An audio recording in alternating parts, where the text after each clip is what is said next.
Opětovný problém s troubou. Potřebovali bychom zapést brambory, upéct alespoň na 180 stupňů. Nastavili jsme 190 na troubě, nicméně v 5 minutách je na teploměr opět 126 stupňů. Tak 20 minut. To je po 5 minutách po restartování. Předtím trouba zhruba po 20 minutách vypla z ničeho nic sama a byli jsme nuceni restartovat. Nicméně počkáme, zase nám podaří nahodit.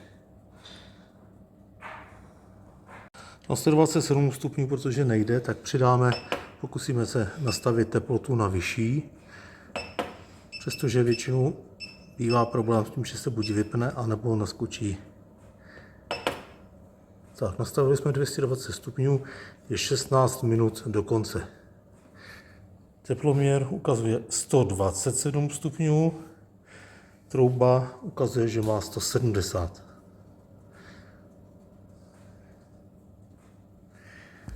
Ukážu ještě, kde je teploměr. Čidlo teploměru leží volně na pokrmu. Po dalších 5 minutách trouba ukazuje, že má 220 stupňů, už neukazuje ani nižší teplotu. Nicméně faktická teplota v troubě je 142 stupňů. Obávám se, že vůbec nebudeme schopni upéct. Po otevření trouby, ukázat ještě jednou, potřebovali jsme zkontrolovat, vyvalila se pára a ukázalo, celá trouba se vypla a hodil program PR01, nějaký program. Vypínám troubu, nevypínám, už nereaguje. Tak, trouba už nereaguje, panel nereaguje ani na žádné pokyny, ani na zvednutí. 40 stupňů, ukazuje preheat.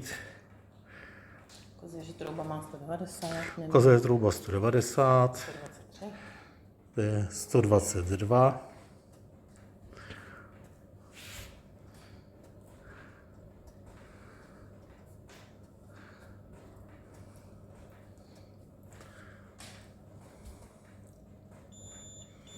Už má 240 podle trouby. Podle trouby má 240 stupňů.